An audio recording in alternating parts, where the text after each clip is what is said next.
The parable of today is a classic and characteristic of Jesus. There seems to be no doubt whatever that it was only Jesus who could tell such a parable. It is about a landowner who goes to hire laborers for his vineyard. He goes out at 4 different times of the day. Once early in the morning when the work day began, once 3 hours later, another time, another 3 hours later, and then finally when there is only 1 hour left in the working day. So the man hires people at each of these 4 hours and discusses and dialogues with them about the payment.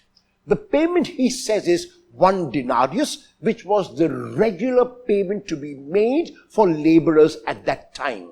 So the ones who are employed in the morning agree on being paid 1 denarius. The ones who are employed in the afternoon agree to be paid 1 denarius. The ones who are employed in the evening agree on the same amount. And the ones who go and work for only 1 hour also are going to be paid 1 denarius.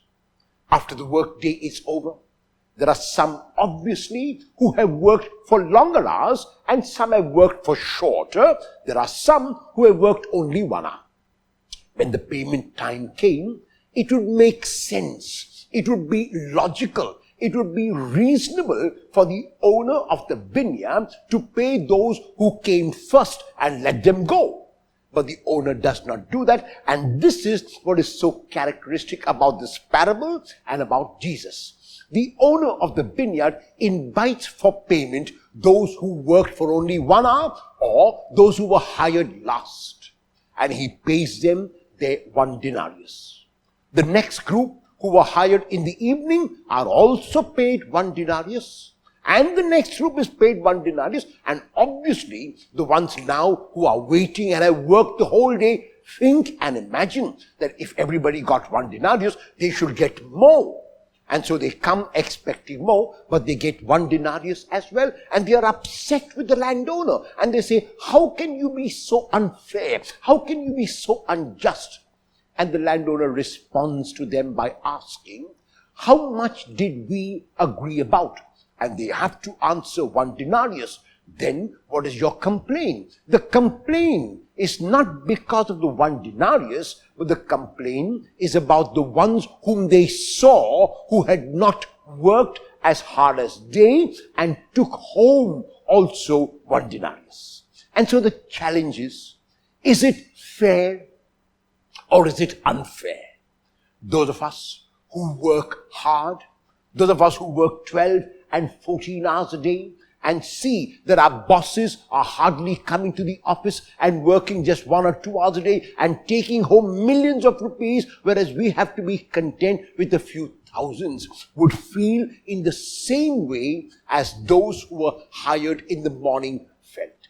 The question is, do I believe that I am being paid what I am worth? If I do not believe that, then I check for a place where I will get my due, where I will get my worth. But I do not look at another person and compare myself with him or her, because comparisons are odious. Comparisons never help. Comparisons make one feel inferior. Comparisons make one's heart burn, like it did in the case of those who were hired in the morning. And so each one of us has to look into ourselves. Each one of us has to look at ourselves and at our talents and our abilities and work towards getting what we think we deserve without looking at another, without feeling jealous about him or her, without comparing myself with him or her. Will I stop all comparisons today? Will I make an assessment of myself and ask whether I am getting what is due to me?